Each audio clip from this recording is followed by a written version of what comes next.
I walked into his office and found the last two squares and I put them in my mouth. I was like, oh my God, this is the best chocolate I've ever eaten. What is it? And he explained it was a sample of the world's first organic chocolate. To make people want to get out of bed and come to work, you've got to create a fun environment where they can be creative, express themselves, have a laugh, knuckle down and meet the deadlines. That's always been my leadership style. I know the kind of stories that grab people. That was my secret weapon. I've got this great belief, you've got a great product, give it away. It's the most powerful way to switch somebody on to what you're doing is to let them touch it. One of my mottos is things only get done if you do them. Put one foot in front of the other with a list in one hand and a pen in the other. Tick things off and get stuff done. You can do anything. You just have to do it. You can become authentic later, but right at the very beginning, most of us are like, I have no idea what I'm doing, but I'm going to have a go and hope that nobody finds out that I have no idea what I'm doing.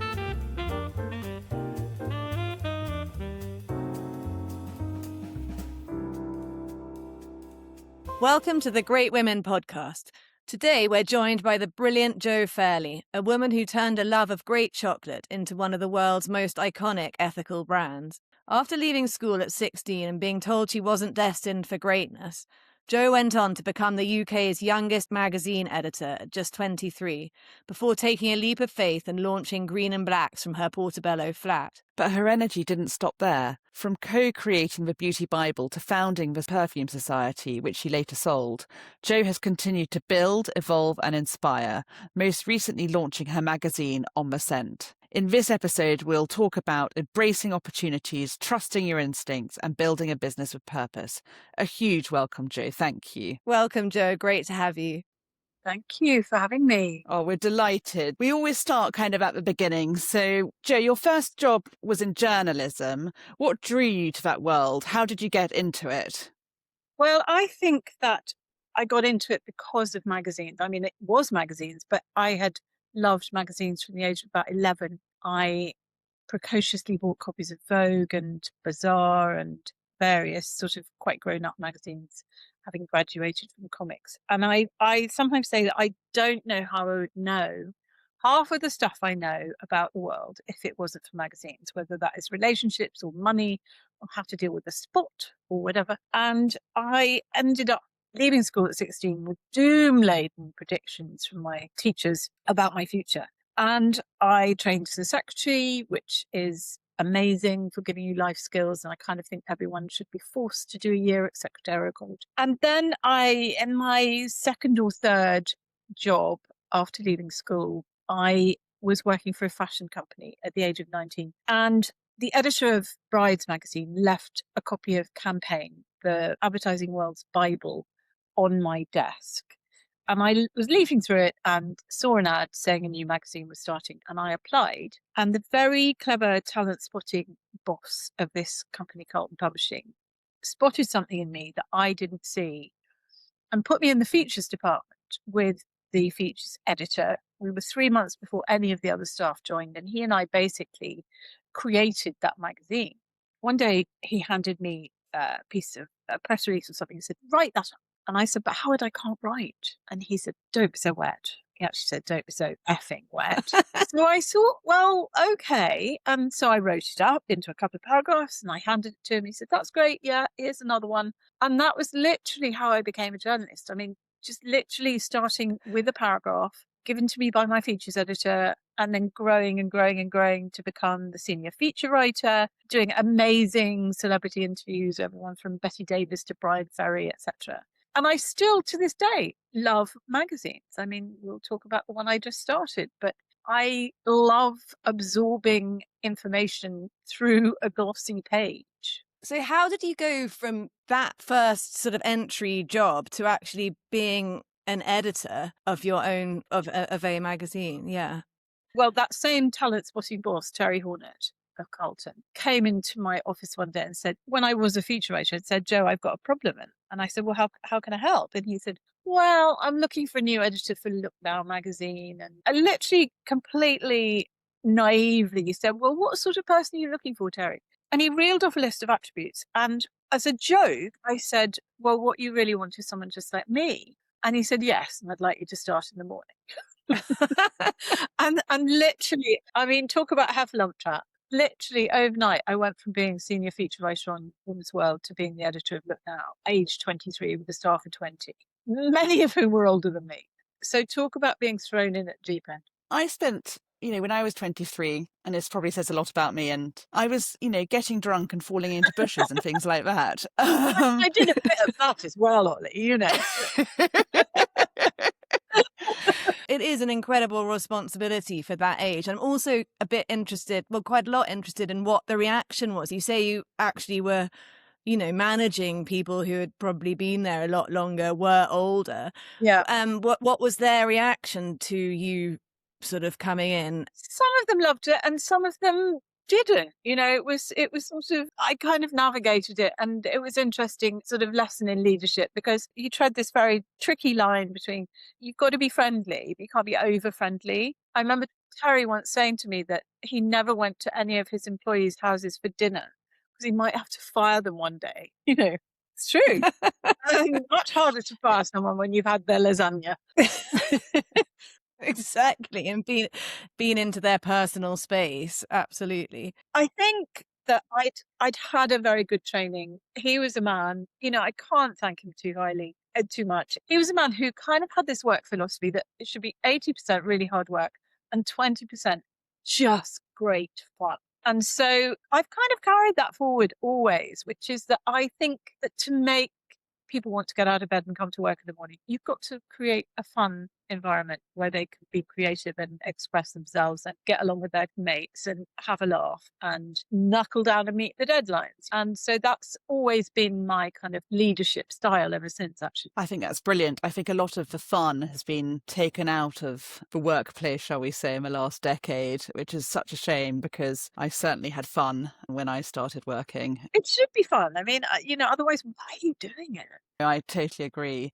And I suppose, how did you shift, Jo, from being what I imagine as a terribly glamorous magazine editor, interviewing all these cool people, to thinking, I know what, I'm going to go and start a chocolate company? Because the two couldn't be further apart, really. No. And I mean, my husband is to blame for this. He wasn't my husband at the time, but I met Craig Sams. I'd actually met him in my early 20s, but we re-met in my early 30s. And I'd always also had a bit of a kind of eco-warrior streak in me. So at school, a friend gave me a book called A Shopper's Guide to Saving the Planet. And it was all about the things that you could do to, I managed to get my mother to drive a lot of gin bottles to the bottle bank. And that was about it, really. There wasn't much you could do to save the planet in those years, but it kind of stayed with me. And I've always had a loathing of waste. That's my absolute passion. I mean, it's wasted time, wasted lives. I mean, it's why I'm so anti-war, wasted resources, wasted anything.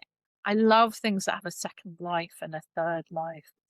So my husband is an eco-warrior from way back, and he had a company called Whole Earth Foods. We make peanut butter. Obviously, I married him for the peanut butter. And it's a long story, but basically, he got his hands on a sample of the world's first organic chocolate, and he ate most of the bar.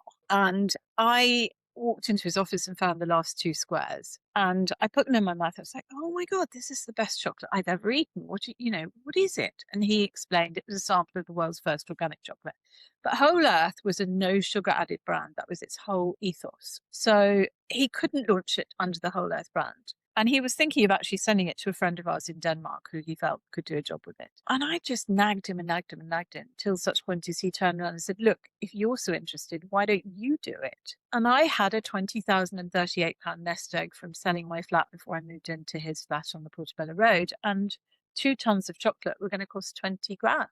So I basically put it all on black or dark brown and gambled my entire life savings on launching a chocolate brand. We're just pausing the podcast for a quick second to ask for your support. If you're enjoying it, please do follow us on your platform and share the episode with someone who'd love it. And please leave us a review. It really helps more people discover these amazing stories. Thank you so much for listening. And now back to the episode. But what about everything to do with how you store chocolate, how you wrap it, all of that stuff? Not only that, but we bought it actually. I bought the chocolate in June and there was a heat wave and we'd actually been going to launch it in June. and there was a heat wave. So we had to put it into controlled temperature storage. And it was a heat wave that went on for months. And so I could only get it out of controlled temperature storage in September when it was cool enough to ship. And that did us the most enormous favor, because what I didn't realize is nobody eats chocolate in the summer. It just literally not interested. Where's my ice cream? Where's my salad niçoise? They're not interested in chocolate.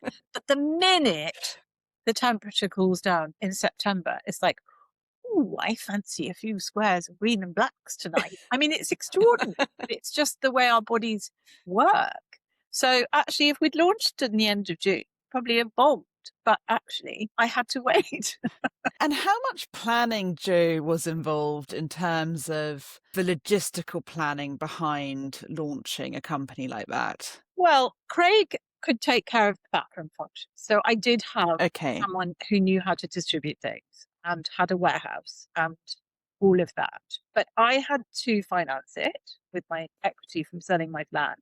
I had to do the PR and the marketing. I did the branding, and I did the customer service and the high level sales stuff. We had a network of, Craig had used an agency for selling into the natural food stores. And literally that was my vision. I thought, okay, we're going to get it into the natural food stores of Britain and it'd be a nice little success story and so on. And actually, after 3 weeks, I got a call from a Sainsbury's buyer because Lady Sainsbury had taken it to a dinner party at Lady Annabel Goldsmith's house. Sorry, Lady Sainsbury had gone to a dinner party at Lady Annabel Goldsmith's house and tasted the chocolate. And I'd networked the chocolate to Lady Annabel Goldsmith because I'd met her at something and I thought, oh, well, she's one of the VIPs I want to send it out to. Anyway, Lady Sainsbury went home and said to Lord Sainsbury, I think you need to have this in the shop.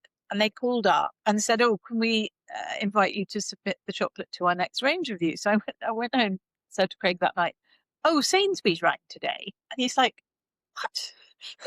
And, it just doesn't happen like that. You have to go knocking on their doors for years, basically, to even get it. Because of that high level exposure, what Lady Sainsbury wanted, Lady Sainsbury got.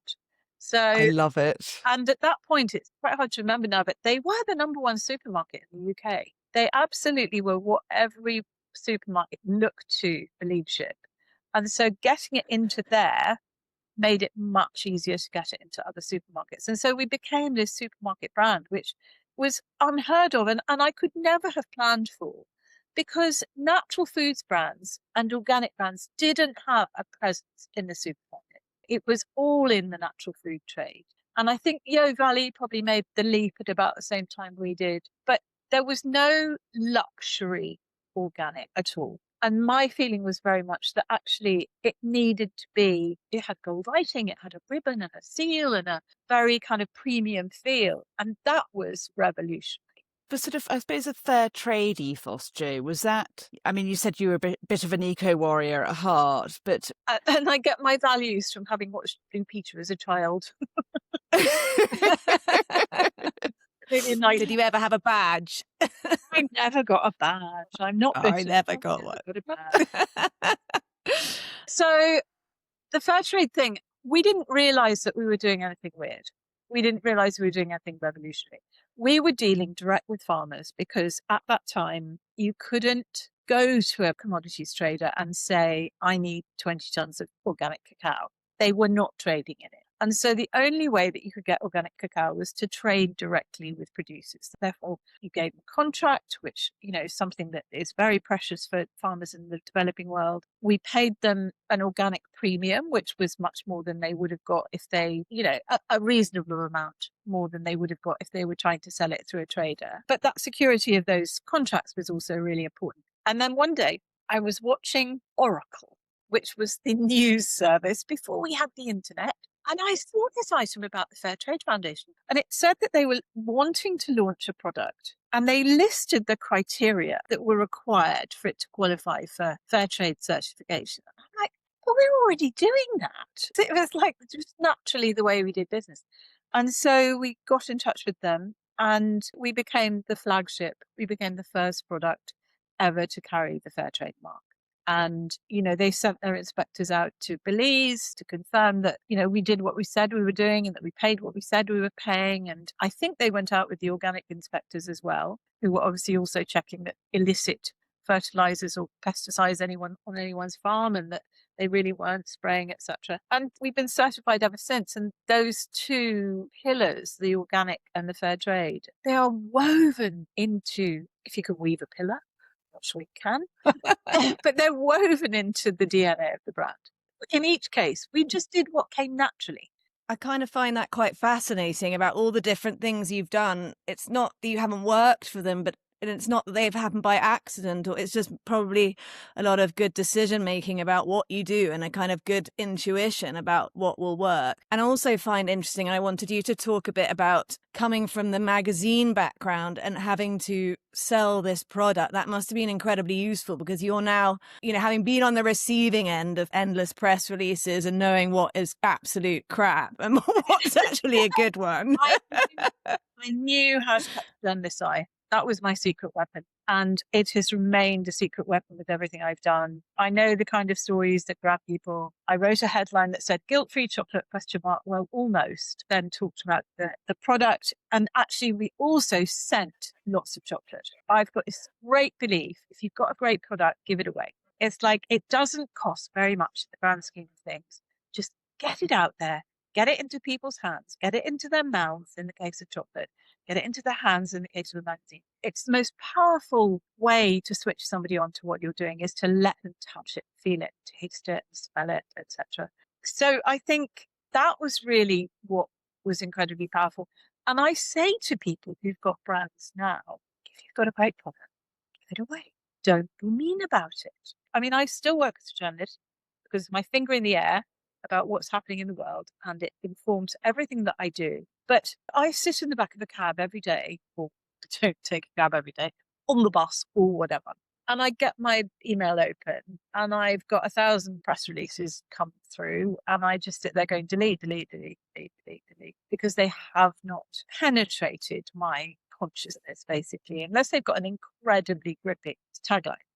But you send me a product, most of the stuff I write about on my website, beautybible.com, or on thescentmedia.com, it is because I've touched it, I've smelled it, I've played with it. And against a landscape of digital where people are just in a panic to try to, the holy grail of trying to empty your in tray every day. I mean, 200,000 unread messages, but I have deleted hundreds of thousands of press releases. And because nobody has time. So good old-fashioned PR is more powerful than it ever was. In terms of scaling the business, Jo, obviously you branched into, and I've eaten plenty of it, different flavours, really gone for it. How long did it take you? How long did it take? I mean, we were in the supermarket straight away. There was this massively steep trajectory, and we financed it for 9 years with invoice discounting because we had good insurable customers, which meant we could draw down 75% of the value of the invoice before we, when we issued it. The other 25% came less the bank's fee when we got paid. But that meant that we could grow at the pace that we needed to go. Not the cheapest way to borrow money, but it worked really well for us because of the kind of client base that we had. And then at what point did you think about selling it? And how did that all come about? Well, I think when we got to about 2.5 million, that's when companies break. Because if you're doubling every year as we were, you're going from 2.5 million probably to 5 million this time next year.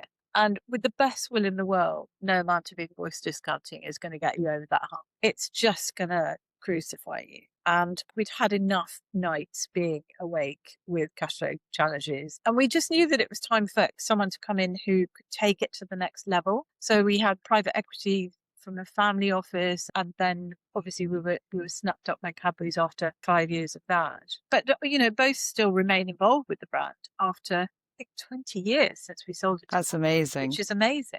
We pick our battles. Oh, we're there. If something's really not right for the brand, we will say so. That's what they rely on us for. But yeah, so we've kind of navigated all these different stages of ownership. But, that's business. Business never stays the same for more than about an hour at a time, generally. There's always something to deal with. But yeah, people sometimes, I suppose I get criticism for the fact that we sold to a big company, but I have seen our values ripple up both through Cadbury's and through Mondelez, which is the division of craft that Cadbury sits under. And, Mondelez now has its own $1.1 billion project in West Africa called Cocoa Life, which works on the ground with farmers and puts in schools and puts in water projects. And they do this in collaboration with a whole raft of charities who really know what they're doing.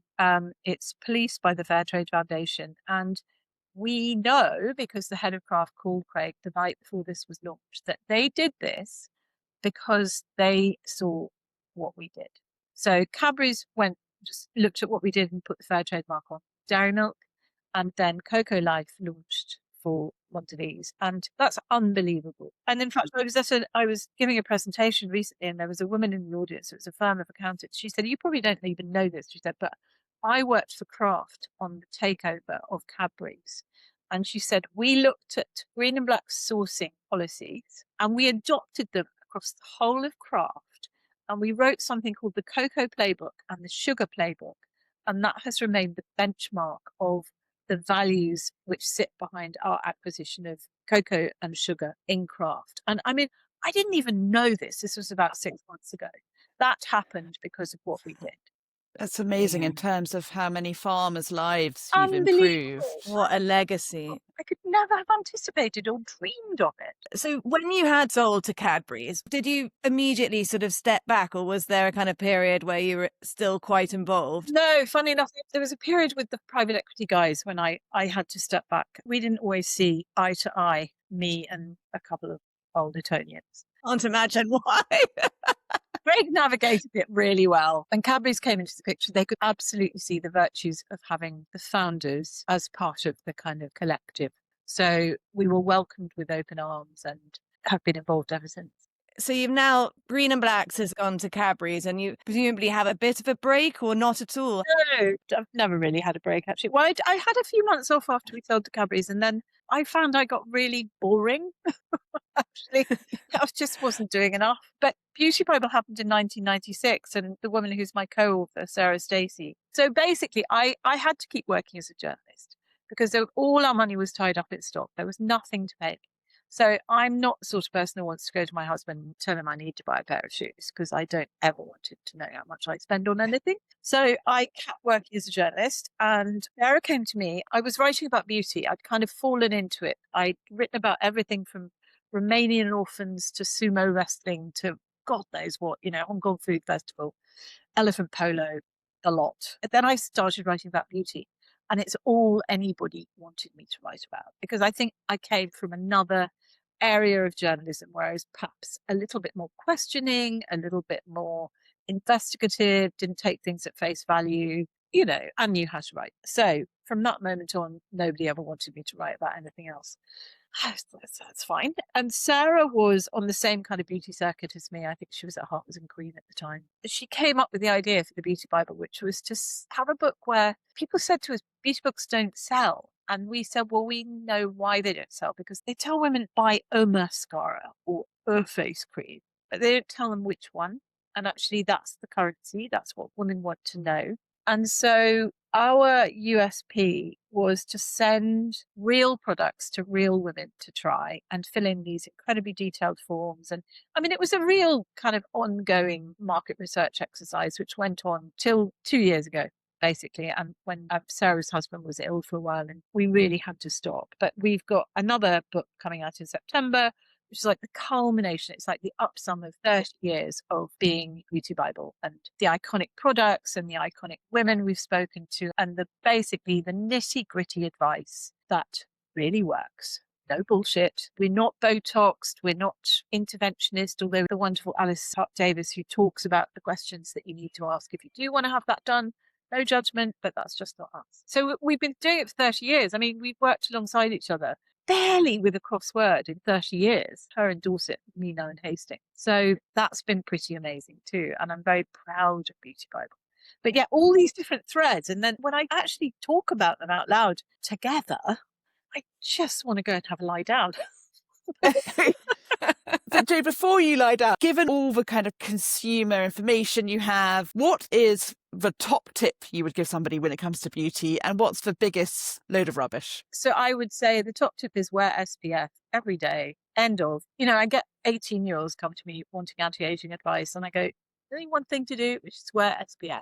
On your face, I'm not averse to getting a bit of sun on my body, but if you want to stay unlined for as long as possible, then that's the number one thing that you have to do. Not put your face in the sun. I go on holiday, I look at women lying there, angled at the sun rays.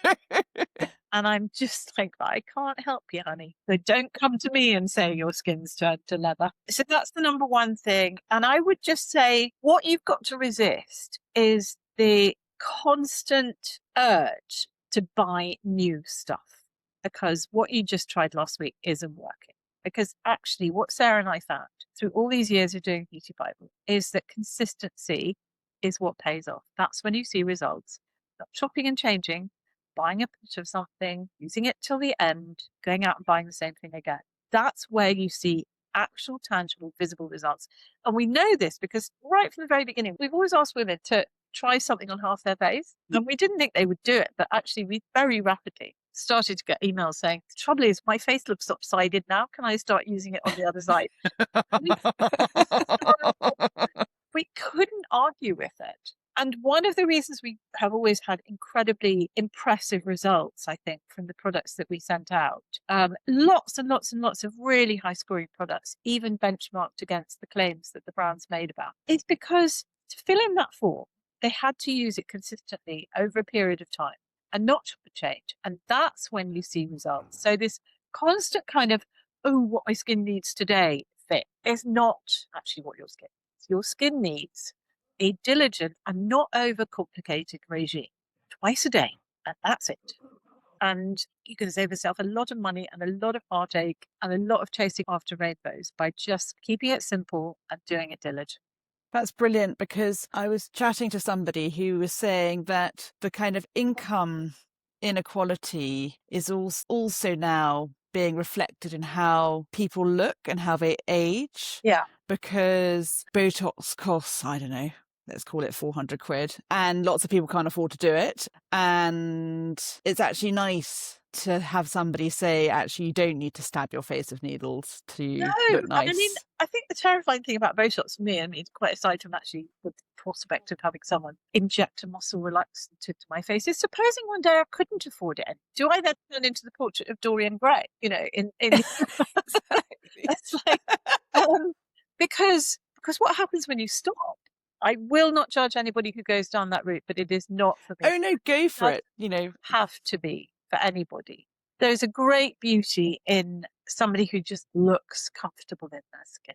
That's a very good motto. That's what we all kind of aspire to. But it's so interesting when you say that it's the kind of using the brand long term that brings out its benefits, because we are just completely hammered with new products all the time. So that you can see why, if you're one of those people who does fall victim to those sort of, particularly the digital age now, the sort of amazing before and after, probably fake videos, it's hard, and it's hard to kind of keep that resolve. But it just does speak sense. So thank you for clarifying that. I would rather spend my money on plants. I think a lot of people feel the same way.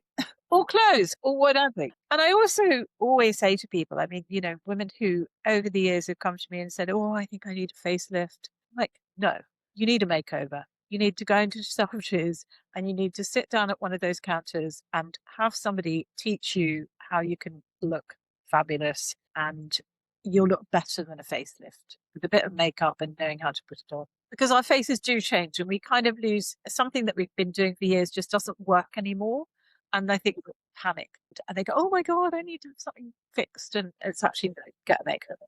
And also, go and get a blow dry. If you're feeling rubbish, go and get a blow dry. It will zhuzh you. I cannot wait for having one there. Anyway, moving swiftly on, could you tell us about your most recent project, your magazine On the Scent? Yes. So I set up something called the Perfume Society with a business partner, and for 12 years I edited the magazine, even though I'd sold the business to her for 5 years ago. And then she folded it in December, and I have this amazing team, the designer and writer. There are so many stories I want to tell, and fragrance is having a real boom moment. And I don't think it's going to go away. And I think I've got this theory that it's not just because it's become a kind of TikTok sensation. It's not because of social media. I think that in the digital age where we spend so long looking at a screen, not having our senses stimulated, that actually fragrance, it's like an awakening, kind of ignites your senses. And I think that that's one reason why there's such an explosion in interest in fragrance. And it's not even on a conscious level. It's just people are craving it on a physical level. They may not even realize it. They're craving that stimulation. So I've always been passionate about smell. My granny rubbed my fingers on a scented geranium when I was about 2 and held my fingers to my nose, and a light bulb went off and I was like, oh my God, this is amazing. I felt like I came alive at that moment. And I've always loved scent. My dad he traveled a lot and he would always bring me back Mr. Yor and Saint Laurent, Rive Gauche, and, lots of cool fragrances of the day. Oh, I love that. My mum got her Chanel No. 5 and her Madame Montjas. And so I've just always loved it. And the stories, I mean, it brings together geography, it brings together sociology, it brings together art, it brings together, it's an incredibly creative universe. And I love the challenge of taking something that's invisible and writing about it and making people want to go and smell the real thing. That's a huge joy and quite a challenge. Not everybody, I like it because it's hard. I like it. It's really hard. So yeah, we launched onthescentmedia.com, which is a website with events, and it has an existing podcast by my writer Susie Nightingale, which she presents with Nicola Bonn, called On the Scent, which has a very, very devoted listenership. Then the magazine. So the magazine is 66 glossy pages of fragrant gorgeousness, including features about things like the orange tree, the magic orange tree that brings us 4 different scented ingredients, as well as marmalade, and interviews with perfumers and creatives and news of everything that's launching. And I mean, it's been a bit of a whirlwind because we launched less than 2 weeks ago, and I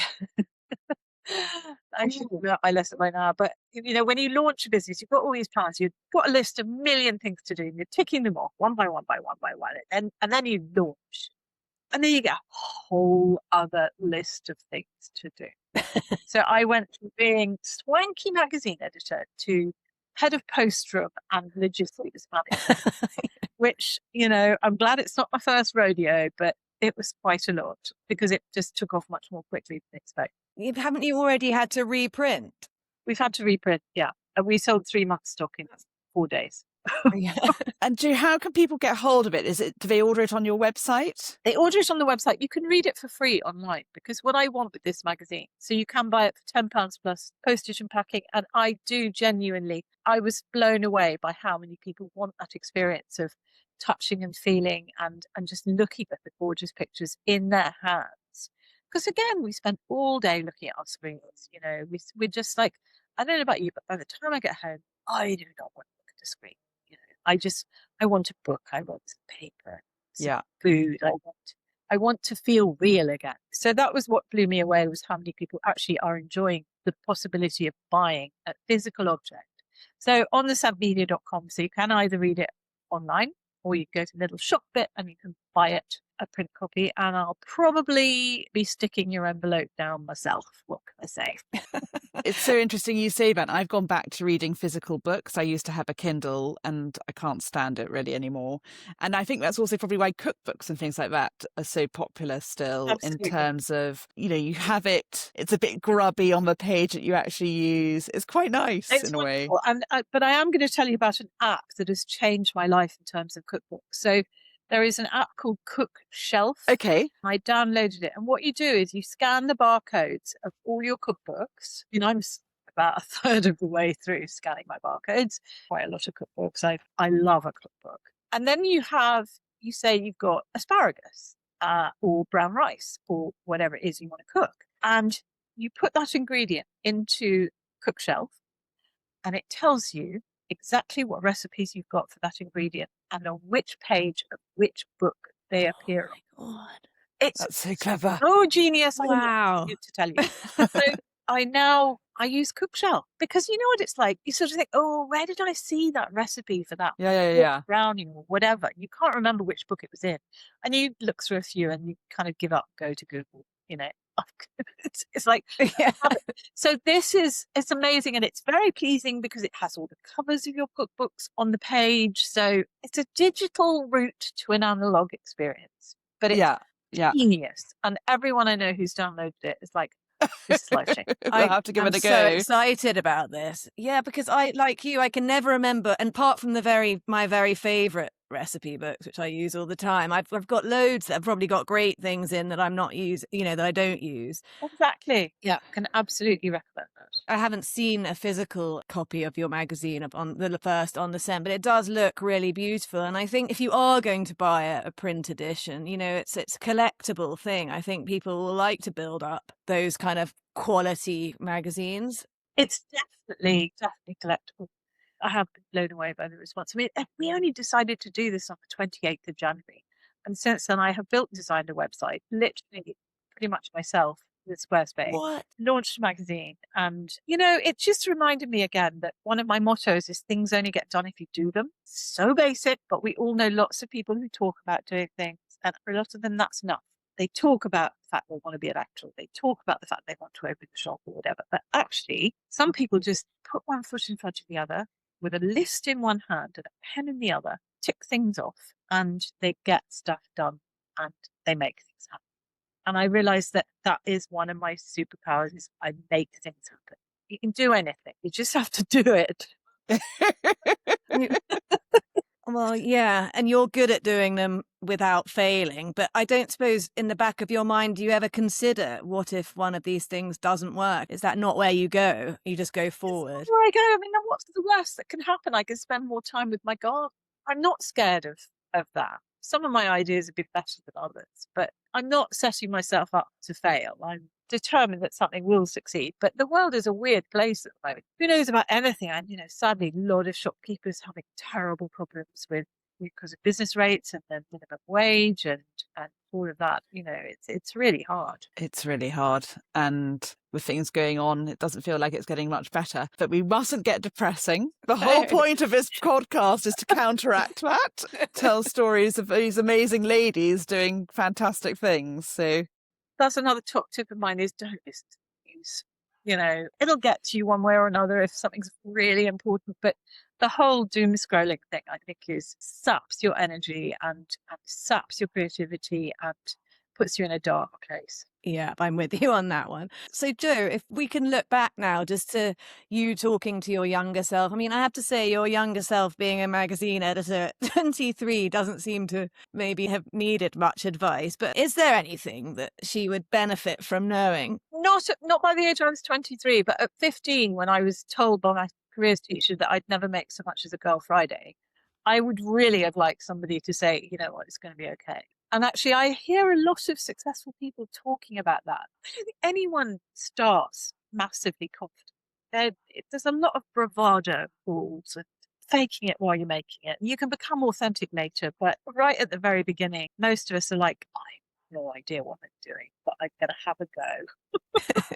And hope that nobody finds out that I have no idea what I'm doing. I've learned that because in that job, I had imposter syndrome. And I realized after the first month, when I was completely convinced I was about to be fired any minute, that actually editing a magazine was a mechanical process. After a month, I knew what all the phrases were. I knew how to do it, and I freed myself up to be creative. But, I was convinced I was going to be fired for the first month. And I think actually if you're in a job or you're in a role, but you're not feeling that, then you're not being stretched enough. It's, we need to be challenged.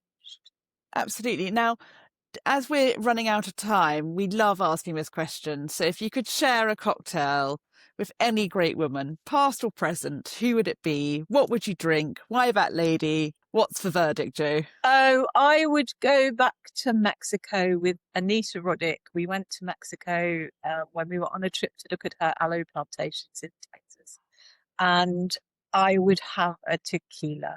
I'd have a margarita.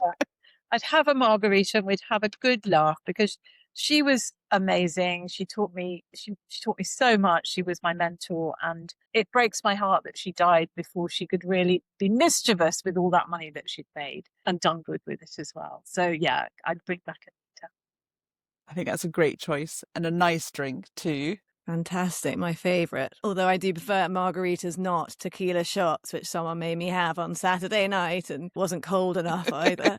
Thank you, Jo. We've had a really, really interesting chat. Thank you very much. Well, I've had a great time, and yeah. You've had an amazing career, and I just love how down to earth and just, telling it as it is. And I think it's brilliant. I think people will really appreciate it. This is great. Thank you.